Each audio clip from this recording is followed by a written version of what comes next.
Hoje, dentro do que eu tinha disponível, eu escolhi o que eu tinha de melhor, porque eu não subestimo nenhum adversário. Eu acredito que todos são difíceis. O Central Córdoba, né, como vocês mesmos disseram que era muito fraco,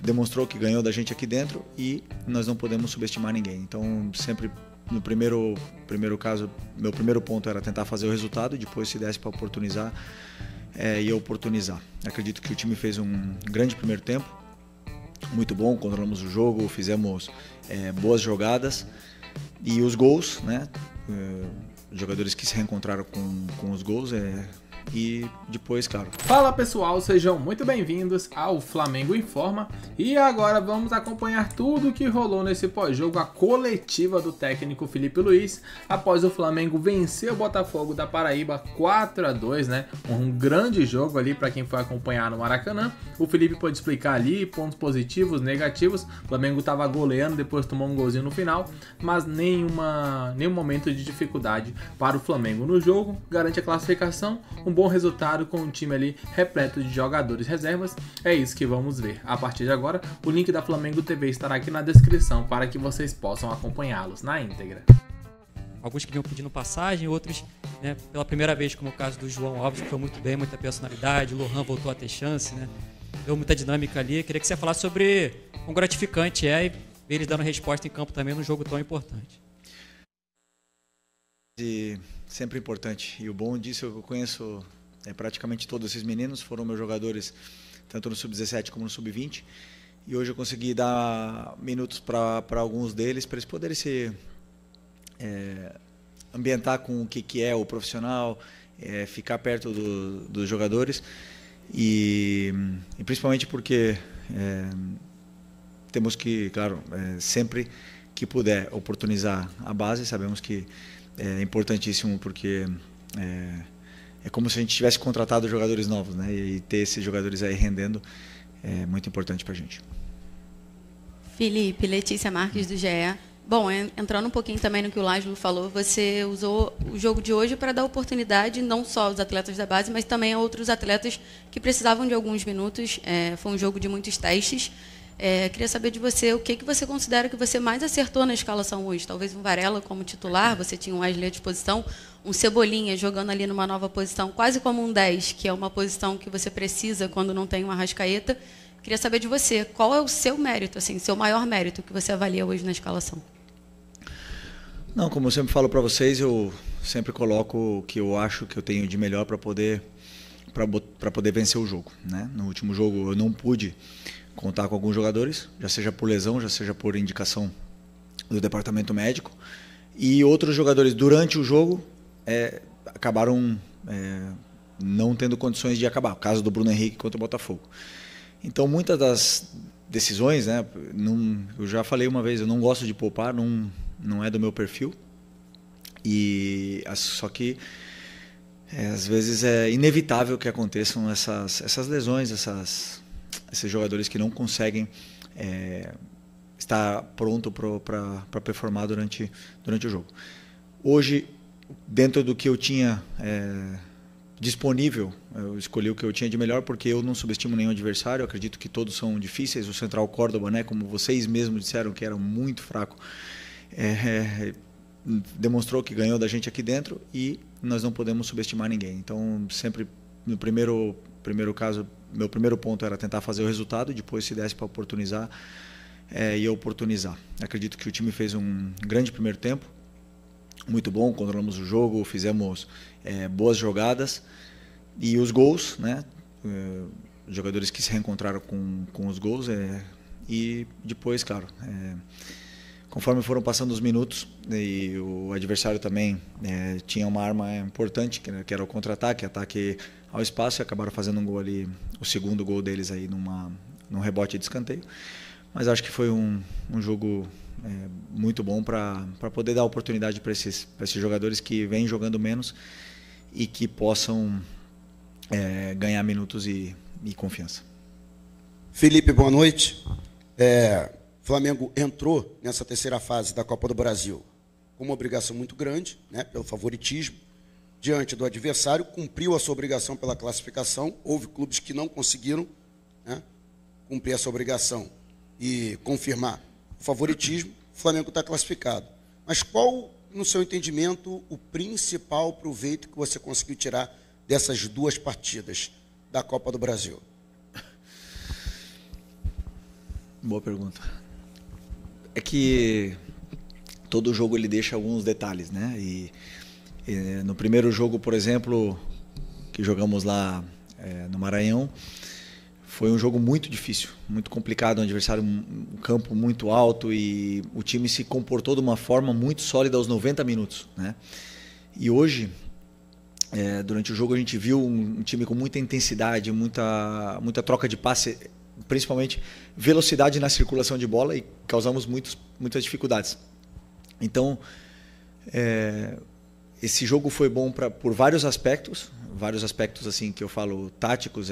Os jogadores se encontraram, né? Eles encontraram os espaços, porque no final das contas quem joga e quem decide a jogada são os jogadores.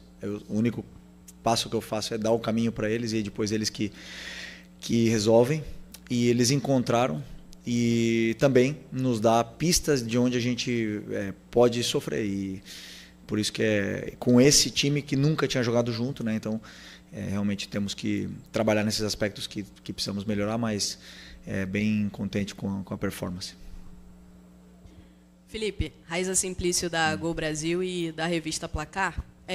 No início do ano, quando o Flamengo contratou o Juninho, você até numa entrevista coletiva você falou sobre ele, sobre a chegada dele, que ele tinha características que encaixavam muito com o seu estilo de jogo, e que era um jogador que estava chegando para jogar, para, né, ser de repente ali uma opção ao Pedro. O Gabigol tinha saído, enfim. Só que a gente tem visto que o Juninho não tem tido muitos minutos, às vezes entra e não consegue se encaixar muito bem. Eu queria entender como é que está esse processo de adaptação do Juninho, o que tem acontecido com ele, como é que você vê o momento do Juninho no Flamengo. Vejo que os jogadores eles falam no campo, e o Juninho já teve momentos aqui bons, fez o gol na final do Campeonato Carioca, entrou, foi importante em alguns jogos, e para mim é isso. O jogador que joga 5 minutos, às vezes ele é mais importante do que o que joga 85, porque ele entra e é capaz de mudar um jogo, de fazer um gol e entrar para a história nos últimos minutos. Então, para mim, não está na quantidade, está na qualidade dos minutos que ele joga. O Juninho, entendo que ele está num período ainda de adaptação, não está na sua melhor, no seu melhor momento, né, eu diria assim, mas estamos aqui para trabalhar, para dar todo o apoio para que ele possa ser o Juninho que a gente espera, que ele espera dele. E enquanto isso, continuar trabalhando, e as oportunidades chegarão, e assim que ele falar sempre, que como todos os outros falem no campo, ele vai ter cada vez mais minutos. Felipe, boa noite. Natália Brasil, Damas do Esporte, também Rádio Roquete Pinto.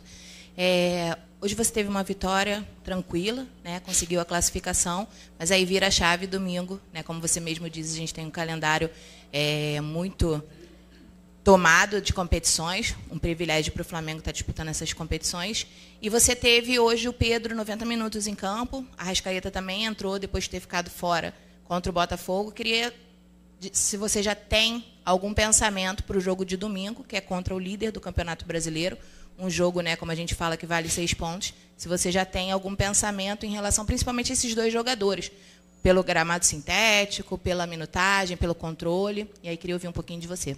Não, temos 4 dias para recuperar até esse próximo jogo. 4 dias é um tempo muito bom, para que todos os jogadores que jogaram hoje possam se recuperar a tempo para o jogo.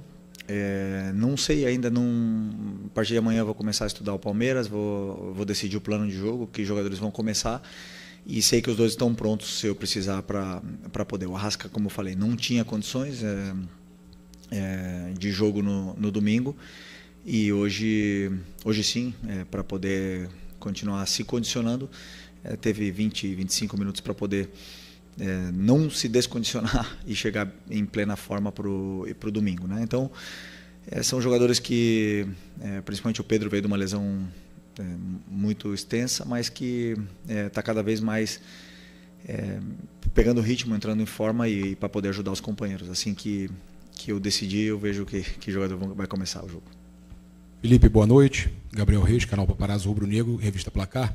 Vou fazer uma colinha aqui, rapidinho, te pedir perdão, que eu estou com umas informações aqui que eu queria te perguntar. O Luiz Araújo percorreu mais de 12,5 quilômetros com 26 sprints realizados e uma velocidade máxima de 33 km por hora. São recordes pessoais que alguns jogadores do Flamengo estão batendo na temporada. É o melhor índice dele no ano. O Alexandre, o Everton Araújo também atingiram recordes de distância e aceleração. Everton, Cebolinha e Pedro se destacaram por atingirem metas, suas melhores marcas aí de velocidade e explosão na temporada. Você poderia fazer uma leitura sobre isso para a gente? E se você acredita que eles estão caminhando, mesmo com as lesões que o grupo está tendo, se você consegue perceber se seus jogadores já dando sinais de atingirem ali um ápice físico? Bom, lesões, por exemplo, Nico e Plata foram lesões de joelho, trauma, né? Ou mesmo alguma mecânica, assim, lesões articulares. Lesões foram agora do Eric e do Alan. Né? O resto realmente muscular, estamos tendo sorte, entre aspas, nesse aspecto. Né? Depois temos jogadores que, claro, que merecem um cuidado especial, que, como é o caso do próprio Cebola, do Pedro, do Arrasca, que vieram de lesões pós-operatório. Então tem que ter sempre temos essa essa instrução de que controle, né, em alguns determinados momentos. Esses números que você falou me demonstra que o que eles podem dar, o que o time está preparado fisicamente, mas não os números que eu gosto, porque se eles correram tanto é porque o jogo não foi tão bom.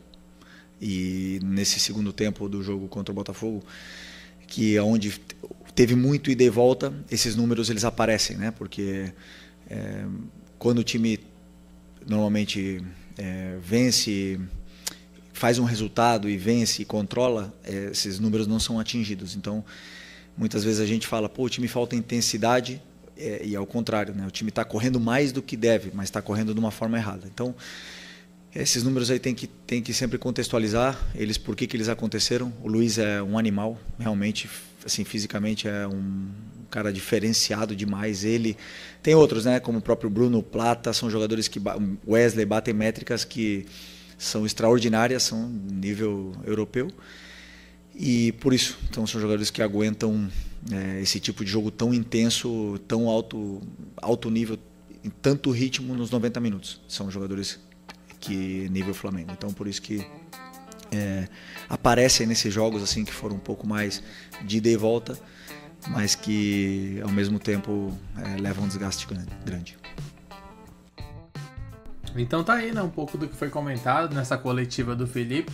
Deixaremos aqui na descrição um link lá da Flamengo TV para que vocês possam acompanhá-los na íntegra. Diz o que você achou, né? Gostei bastante da atuação do Mengão, muito boa, em especial no primeiro tempo ali, começou amassando, né? No segundo já fez até o 4-1, depois tomou aquele golaço, convenhamos, que golaço do Botafogo, né? Que golaço, a bola de escanteio, cruzada, vindo de primeira, que gol lindo, né? Aí o Flamengo consegue um 4-2, bom resultado, rodou o time, tô muito contente e eu quero saber muito o que vocês pensam. Comentem abaixo, gostaram ou não gostaram? Opine aqui nos comentários, daqui a pouco votaremos. Um grande abraço, até logo mais, valeu!